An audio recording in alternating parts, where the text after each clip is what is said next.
खुलुमबाय बेयो बड'लेण्ड इंखं टेलिभिजन दिनै 10 अक्ट'बर 2022 रबिबार खालि सानसेनि बरादखौ नोंथांमोननि खाथियाव लाबोदों आं सदानन्द दैमारिया।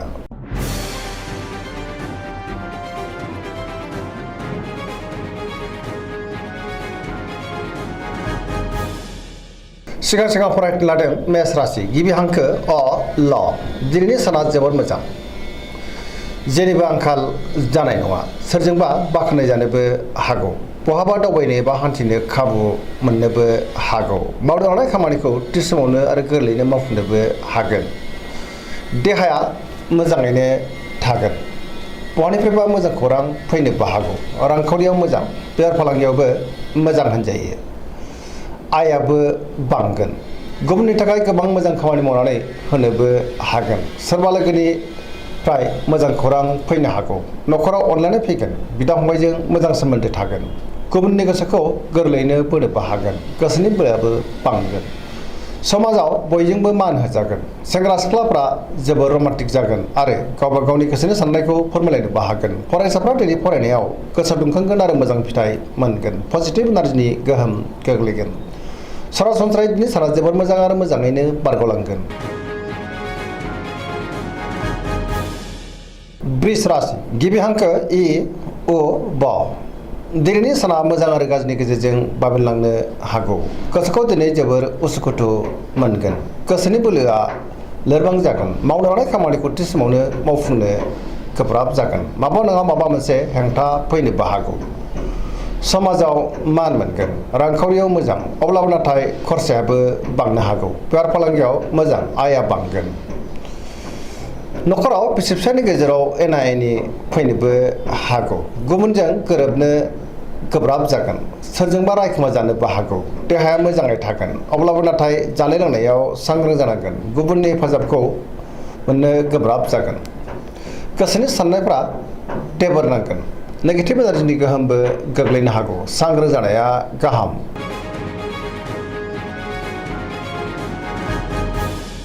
मिथुन राशि गिबि हांखो क स दिनैनि साना मोजां आरो गाज्रिनि गेजेरजों बाबेनलांगोन गोसोखौ जोबोर उसुखुथु मोनगोन नेगेटिभ एनार्जिनि गोहोम गोग्लैनो हागौ गियाननि आंखाल जानोबो हागौ गोसोआ जोबोर गोनो गोथो जागोन देहाया मोजाङै थागोन अब्लाबो नाथाय जानाय लोंनायाव सांग्रां जानांगोन रांखावरियाव जोबोर मोजां बेफार फालांगियावबो जोबोर मोजां होनजायो समाजाव मान मोनगोन गोसोनि बोलोआ लोरबां जागोन मावनो हानाय खामानिखौ थि समावनो मावफुंनो हागोन अब्लाबो नाथाय माबा नङा माबा मोनसे हेंथा फैनोबो हागौ सोरबा लोगोनिफ्राय हेफाजाबखौ मोननो हागोन गुबुनजों मोजां सोमोन्दो लाखिनो रोंगोन लाइमोनफोरनि गोसोआ दिनै जोबोर रमान्टिक जागोन आरो गावबा गावनि गोसोनि साननायखौ फोरमायलायनोबो हागोन। कर्कट राशि गिबि हांखो ड ह दिनैनि साना जोबोर मोजां गोसोखौ दिनै जोबोर गोजोननाय मोनगोन सोरबा लोगोजों बाख्नाय जानो हागौ गोसोआव पजिटिभ साननाय फैगोन गोथों आरो गोग्गो साननो रोंगोन गियाननि आंखाल जानाय नङा मावनो लानाय खामानिखौ थि समावनो आरो गोरलैयैनो मावफुंनोबो हागोन रांखावरियाव जोबोर मोजां बेफार फालांगियावबो जोबोर मोजां मुलाम्फा मोननो हागोन न'खराव अनलायनाय फैगोन समाजाव लोगो लेवा बांगोन देहाया दिनै मोजाङैनो थागोन गुबुननि हेफाजाबखौ मोननो हागौ सोरजोंबा बाख्नाय जागोन समाजाव मान मोनगोन फरायसाफ्रा दिनै फरायनायाव गोसो दुंखांगोन आरो मोजां फिथाइ मोननोबो हागोन गुबुनजों मोजां सोमोन्दो लाखिनोबो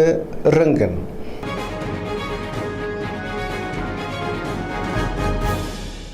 सिंह राशि गिबि हांखो म ट दिनैनि साना जोबोर मोजां गोसोआव पजिटिभ साननाय फैगोन गोथों आरो गोग्गो साननो रोंगोन गियाननि आंखाल जानाय नङा मावनो लानाय खामानिखौ थि समावनो आरो गोरलैयैनो मावफुंनोबो हागोन सोरबा लोगोनिफ्राय थोजासे हेफाजाब मोननो हागौ समाजाव लोगो लेवा बांगोन गोबां मुंदांखा सुबुंजों दिनै लोगो मोनज्लायनो हागौ रांखावरियाव मोजां बेफार फालांगियावबो मोजां अब्लाबो नाथाय खरसायाबो बांनो हागौ गोसोनि साननायखौ दिनै गुबुननो फोरमायनो हागोन न'खराव अनलायनाय फैगोन बिमा बिफानि अननाय आरो बोरखौ मोननो हागोन समाजाव बयजोंबो मान होजागोन गुबुननि गोसोखौ बोनो हागोन देहाया मोजाङै थागोन अब्लाबो नाथाय जानाय लोंनायाव सांग्रां जानांगोन गुबुननि थाखाय गोबां मोजां खामानि मावनानै होनोबो हागोन सोरजोंबा बाख्नाय जागोन सोरबा गोजाम लोगोजों बहाबा लोगो मोननो हागौ लाइमोनफ्रा जोबोर रमान्टिक जागोन। कन्या राशि गिबि हांखो प ट दिनैनि साना जोबोर मोजां गोसोआव पजिटिभ साननाय फैगोन गोथों आरो गोग्गो साननो रोंगोन गियाननि आंखाल जानाय नङा रांखावरियाव दिनै जोबोर मोजां अब्लाबो नाथाय खरसायाबो बांनो हागौ बेफार फालांगियाव जोबोर मोजां देहाया मोजाङैनो थागोन गोबां मुंदांखा सुबुंजों दिनै लोगो मोनज्लायनोबो हागौ न'खराव अनलायनाय फैगोन गोबां खामानियाव दिनै मुखुबबो थागोन सोरजोंबा बाख्नाय जानो हागौ गुबुननि थाखाय गोबां मोजां खामानि मावनानै होनोबो हागोन पजिटिभ एनार्जिनि गोहोम गोग्लैगोन सेंग्रा सिख्लाफ्रा जोबोर रमान्टिक जागोन आरो गावबा गावनि गोसोनि साननायखौ फोरमायलायनोबो हागोन।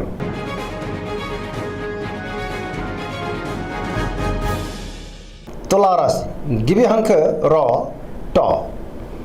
दिनैनि साना जोबोर मोजां गोबां रोखोमनि जेंनाफोरखौ दिनै सुस्रांनो हागोन सिगांनि बबेबा आद्रा खामानियाबो दिनै मावफुंजागोन गोग्गो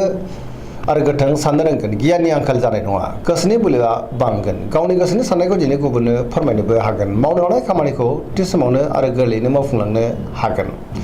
देहाया मोजाङै थागोन रांखावरियाव मोजां बेफार फालांगियावबो मोजां होनजायो न'खराव दिनै बिसि फिसायनि गेजेराव अननानै फैगोन बिदा फंबायनिफ्राय थोजासे हेफाजाब मोननो हागौ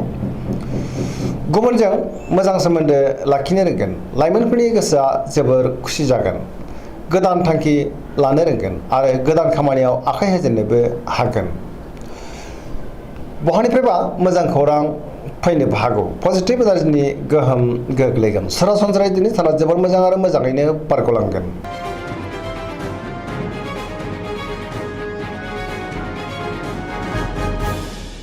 वृश्चिक राशि गिबि हांखो न स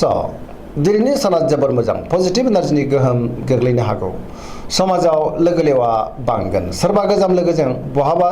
लोगो मोनज्लायनो हागौ गोसोआव गोग्गो आरो गोथों साननाय फैगोन गियाननि आंखाल जानाय नङा मावनो हानाय खामानिखौ थि समावनो आरो गोरलैयैनो मावफुंनोबो हागोन सोरबा लोगोनिफ्राय मोजां खौरां फैनोबो हागौ गुबुननि हेफाजाब मोनगोन गोसोनि साननायफ्रा मोगथाङाव जाफुंनो हागौ गोसोनि बोलोआबो बांगोन समाजाव मान मोनगोन न'खराव अनलायनाय फैगोन बिदा फंबायनिफ्राय थोजासे हेफाजाब मोनगोन रांखावरियाव दिनै जोबोर मोजां अब्लाबो नाथाय खरसायाबो बांनो हागौ बेफार फालांगियाव मोजां होनजायो देहाया मोजाङैनो थागोन अब्लाबो नाथाय जानाय लोंनायाव सांग्रां जानांगोन गुबुननिफ्राय थोजासे हेफाजाब मोनगोन सेंग्रा सिख्लाफ्रा जोबोर खुसि जागोन आरो गावबा गावनि गोसोनि साननायखौ फोरमायलायनोबो हागोन।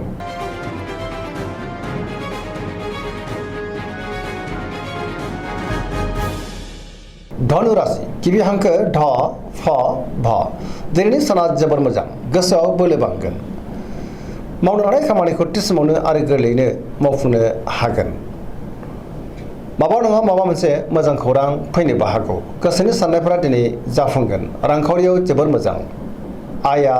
बांगोन बेफार फालांगियावबो जोबोर मोजां मुलाम्फा मोननो हागौ सोरजोंबा बाख्नाय जानोबो हागौ सोरबा लोगोनिफ्राय मोजां खौरां मोनगोन गोबां मोजां खाबु फैनोबो हागौ देहाया दिनै मोजाङै थागोन न'खराव अननानै फैगोन बिदा फंबायनिफ्राय थोजासे हेफाजाब मोननो हागोन पजिटिभ एनार्जिनि गोहोम गोग्लैगोन लाइमोनफ्रा जोबोर रमान्टिक जागोन आरो गावबा गावनि गोसोनि साननायखौ फोरमायलायनोबो हागोन।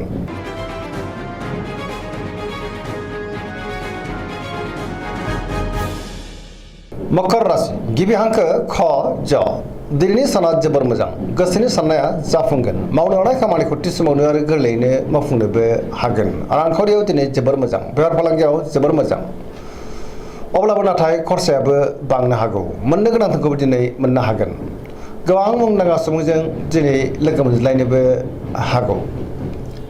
गोसोआव गोग्गो आरो गोथों साननाय फैगोन गियाननि आंखाल जानाय नङा मोनफ्रोमबो खामानिखौनो दिनै गोरलैयैनो मावफुंलांनो हागोन पजिटिभ एनार्जिनि गोहोम गोग्लैगोन न'खराव अनलायनाय फैगोन बिदा फंबायनिफ्राय थोजासे हेफाजाबबो मोननो हागौ सेंग्रा सिख्लाफ्रा जोबोर रमान्टिक जागोन आरो गावबा गावनि गोसोनि साननायखौ फोरमायलायनोबो हागोन फरायसाफ्रा दिनै फरायनायाव गोसो दुंखांगोन आरो मोजां फिथाइ मोननोबो हागोन।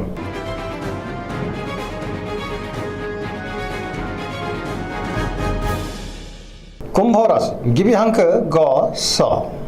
दिनैनि साना मोजां आरो गाज्रिनि गेजेरजों बाबेरलांगोन गोसोखौ दिनै जोबोर गुलाय गुजाय मोननो हागौ मावनो लानाय खामानिखौ थि समावनो मावफुंनो गोब्राब जागोन माबा नङा माबा मोनसे हेंथा फैनोबो हागौ समाजाव मान मोनगोन गोबां मुंदांखा सुबुंजों दिनै लोगो मोनज्लायनोबो हागौ रांखावरियाव बारा मोजां नङा आयनिख्रुइ खरसायासो बांसिन जानोबो हागौ देहाया बारा मोजां थानाय नङा गोबां रोखोमनि देहायारि जेंनाजों मोगा मोगि जानांनो हागौ जानाय लोंनायाव दिनै सांग्रां जानांगोन न'खराव अननानै फैगोन गुबुननिफ्राय थोजासे हेफाजाबखौ मोननो गोब्राब जागोन बिमा बिफानि अननाय आरो बोरखौ नाथाय मोननो हागोन बहाबा थाङोब्ला दिनै सांग्रां जानांगोन नेगेटिभ एनार्जिनि गोहोम गोग्लैनो हागौ